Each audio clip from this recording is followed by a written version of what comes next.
नमस्कार, मैं अमर खान। कैसे हैं आप?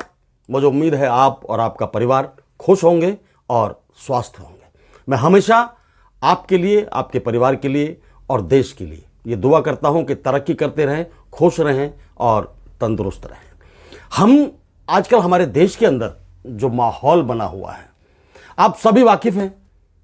चाहे वो किसी भी समाज से ताल्लुक़ रखता हो या किसी धर्म से ताल्लुक़ रखता हो, पता सबको है कि हो क्या रहा है देश के अंदर, चल क्या रहा है देश के अंदर। मुझे कभी कभी ऐसा लगता है कि हमारे जो माँ बाप ने, हमारे जो पूर्वजों ने जो हमें ज्ञान दिया, जो हमें समझाया, अच्छी अच्छी बातें उन्होंने देश के बारे में बताई, लोगों के बारे में बताया, वो एक तरह से सब फेल होता जा रहा है, वो गलत साबित होता चला जा रहा है, क्योंकि हम अपने माँ बाप की बातों को ध्यान में ही नहीं ला रहे हैं। उन्होंने जो पढ़ाया लिखाया हमको, वो हम उन पर गौर ही नहीं कर रहे हैं। आज कोई भी किसी भी गली से निकलकर कोई नेता कुर्ता पजामा पहनकर आएगा और हमें अपने मन की बातें बताएगा, जिन बातों से उसको फायदा हो रहा है वो बातें हमको कहेगा और हम उसके कहने से उन बातों पर चलेंगे जिससे उनको फायदा होता है, हमको नहीं होता। मैं फिर एक बार आपको इस बात को बताता हूं कि नेता आ रहे हैं, जा रहे हैं। इन दिनों बाढ़ लगी हुई है नेताओं की, और वो हमको न जाने क्या क्या किस किस के बारे में गलत बात करके चले जाते हैं, गलत समझा के चले जाते हैं, और हम उनकी बातों पर चलकर अपना और अपने परिवार का नुकसान कर रहे हैं। मैं जो बात कहना चाह रहा हूं, उस बात को, मेरी बात को समझने की ये कोशिश करना। मैं नेताओं के बारे में बात करना चाह रहा हूं, और नेताओं में से भी खास किसी, आज एक नेता के बारे में मैं बात करता हूं। बहुत सारे नेता हैं, हर किसी के बारे में फिर कभी बातें करेंगे, बारी बारी से ही बात की जा सकती है किसी के बारे में। मैं बात कर रहा हूं आज असम के मुख्यमंत्री हेमंत बिस्वा शर्मा के बारे में। ये 1991 से कांग्रेस के मेंबर रहे, सदस्य रहे, कांग्रेस की सेवा करते रहे। हर बात कांग्रेस की मानते थे, सोनिया गांधी की मानते थे। राहुल से मिलने के लिए 8-8 घंटे तक ये 10 जनपद में खड़े रहते थे।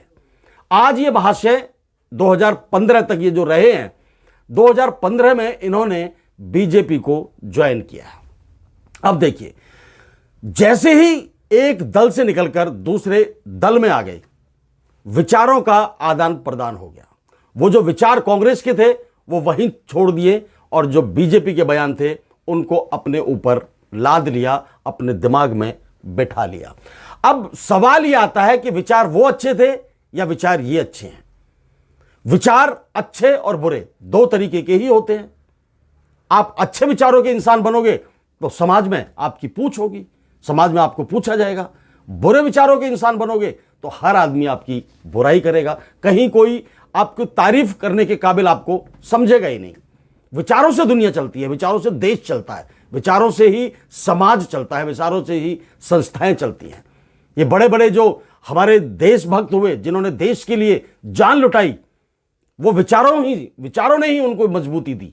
उनके विचार थे देश के प्रति ईमानदारी के, देश के प्रति देशभक्ति के, देश के प्रति, देश के लिए जान लुटाने के लिए, और उन्होंने लुटाई। सरदार भगत सिंह, सुभाष चंद्र बोस, चंद्रशेखर आजाद, अशफाक उल्लाह खान, बहुत सारे ऐसे हमारे देशभक्त हुए जिन्होंने देश के लिए अपनी जान लुटा दी। लेकिन आज के नेता देश के लोगों की जान लुटवा रहे हैं, देश के लोगों को परेशान करवा रहे हैं, सिर्फ और सिर्फ सत्ता में रहने के लिए। चारों तरफ पुलिस का पहरा उनको चाहिए, सुबह उठें तो 500 गार्ड उनको सल्यूट करने के लिए चाहिए, चारों तरफ उनका शोर शराबा होना चाहिए, नाम होना चाहिए। ये कौन सी दुनिया में लेकर जा रहे हैं? पहले भी मुख्यमंत्री होते थे, पहले भी प्रधानमंत्री होते थे, और दुनिया में हर देश के अंदर मुख्यमंत्री हैं, हर देश के अंदर प्रधानमंत्री हैं। हमारे देश में कोई अनोखा चलन चल पड़ा है क्या कि सत्ता में रहना है तो एक पर्टिकुलर एक तबके को टारगेट करना है? कितने दिनों से, सालों साल से, कई सौ सालों से देश के अंदर हिंदू भी रह रहे हैं, मुसलमान भी रह रहे हैं, सिख भी, ईसाई भी, पारसी भी, बौद्ध, जैन, जितने भी धर्म के लोग हैं सब रहते हैं। और दुनिया में कोई भी ऐसा देश नहीं है आज कि जहां हर धर्म के लोग ना मिलते हों। आपको लंदन में मिलेंगे, अमेरिका में मिलेंगे, रूस में मिलेंगे, दुबई में मिलेंगे, अरब में मिलेंगे, कुवैत में मिलेंगे, ईरान में, इराक में, हर जगह, ब्रिटेन में, कनाडा में, हर जगह हर धर्म के लोग रह रहे हैं। लेकिन वहां ऐसे विचार नहीं पनप रहे हैं। लोग आराम से अपना काम कर रहे हैं, लोग आराम से जीविका चला रहे हैं, अपनी कमा रहे, खा रहे हैं, तरक्की कर रहे हैं, पढ़ा रहे हैं बच्चों को। हमारे देश के अंदर ऐसा कौन सा भूचाल आया हुआ है कि हर मंच से आग उगलती जा रही है। बांट दो। सामने वाले जो 10 लोग इकट्ठा बैठे हैं, ये कैसे बैठे हैं, इस बात पर बहस होती है पार्टियों की बंद कमरे में कि 10 लोग इकट्ठा नहीं होने चाहिए। वो उस तबके का आदमी है तो वो दूर होना चाहिए, वो उस तबके का आदमी है तो दूर होना चाहिए।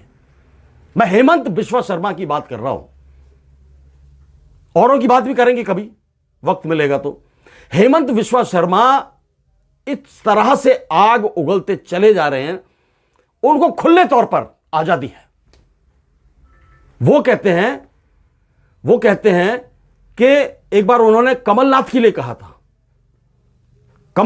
कहा था कि यदि आप अपने आप को सच्चा हिंदू साबित करना चाहते हैं तो 10 जनपद में जाकर सोनिया के घर को आग लगा दो। इस बात से क्या सच्चे हिंदू साबित हो जाएंगे कमलनाथ? दूसरी बात, एक बार बराक ओबामा जो पहले राष्ट्रपति थे अमेरिका के, वो भारत आए। उन्होंने किसी बात को लेकर, शाहरुख खान को लेकर या हिंदू मुस्लिम को लेकर कोई बात कही, उनके लिए भी हेमंत बिश्वा शर्मा ने कहा कि इसको इस्लामिक फोबिया हो गया है। ये हुसैन है ना, बराक ओबामा हुसैन, तो उसको, हेमंत को लगा कि ये मुस्लिम है इसलिए तरफदारी कर रहा है। अरे वो लोग तरफदारी नहीं करते, वो तरफदारी करते हैं तो गरीबों की करते हैं, अनपढ़ों की करते हैं, निचले तबके वालों की करते हैं। इसलिए उनका देश हमसे आज भी 400-500 साल आगे है। और आप तो शर्मा जी हैं, हेमंत जी ब्राह्मण हैं, आपको तो वैसे भी प्यार करना चाहिए, दुनिया से, लोगों से प्यार करना चाहिए, अच्छी बातें बतानी चाहिए, आध्यात्मिक बातें बतानी चाहिए। आप कौन से रास्ते पर निकल पड़े हो? आप क्या सोच रहे हो कि इन बातों से किसको फायदा हो रहा है? किसी को नहीं हो रहा। जिनको आप कहते हो ना कि आप मारिए, हटाइए, भगाइए, सबसे ज्यादा नुकसान में है।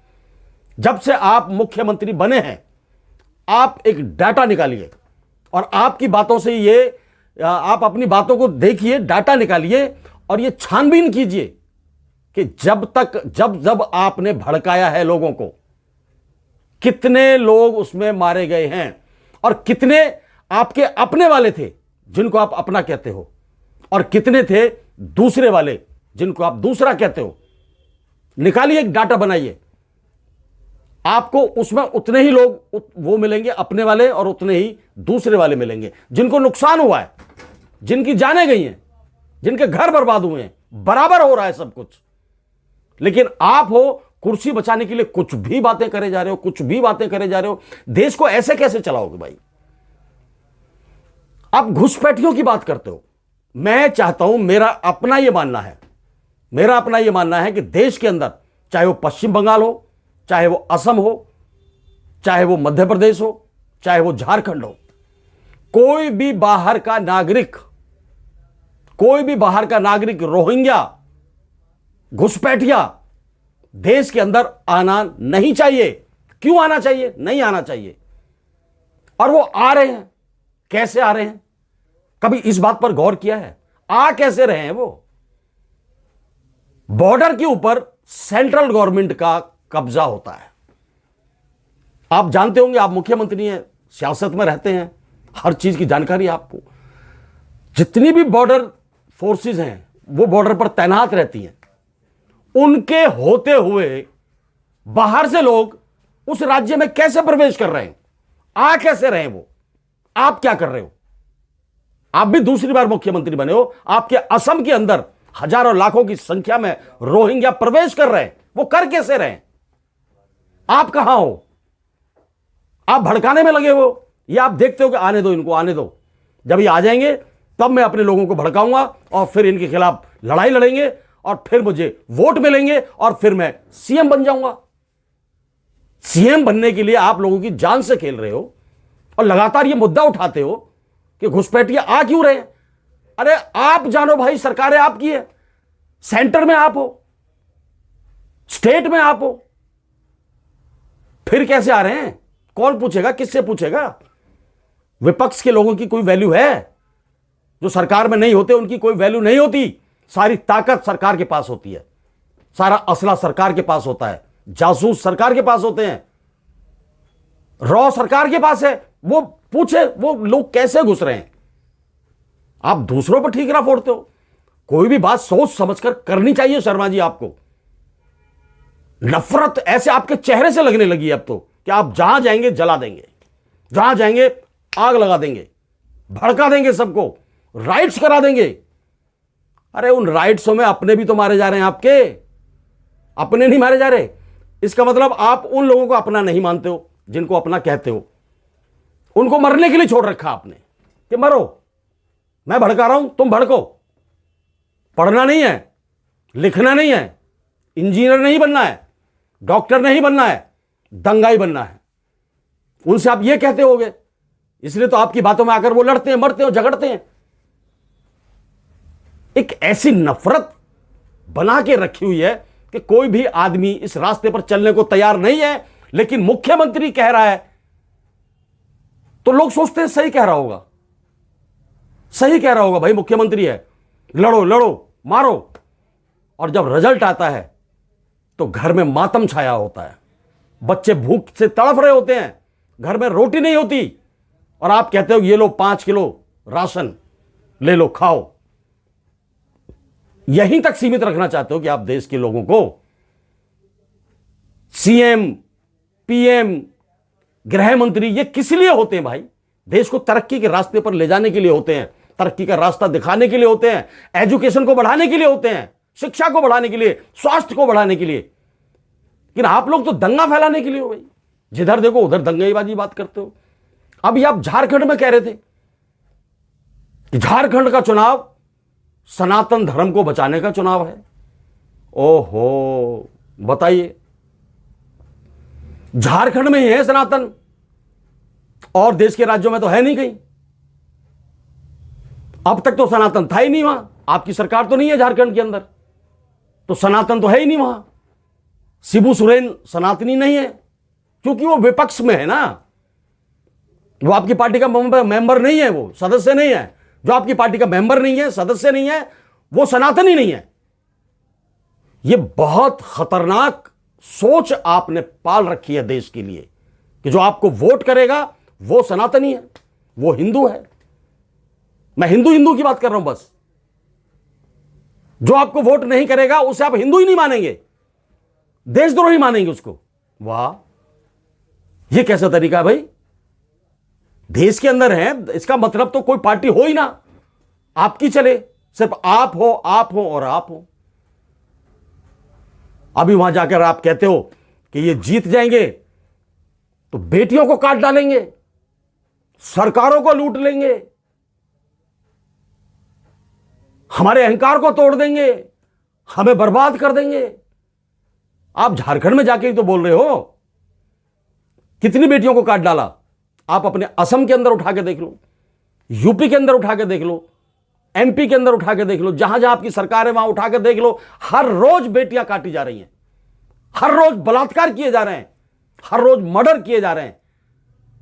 आप ये भी तो दो ना, जहां सरकार है वहां चैन है क्या, सुख है क्या, एजुकेशन है क्या, तरक्की है क्या? वहां दंगाई बना रहे हो आप लोगों को। मैं हेमंत विश्व शर्मा जी आपसे बिल्कुल क्लियर ये बात कहता हूं कि दंगाई मत बनाइए।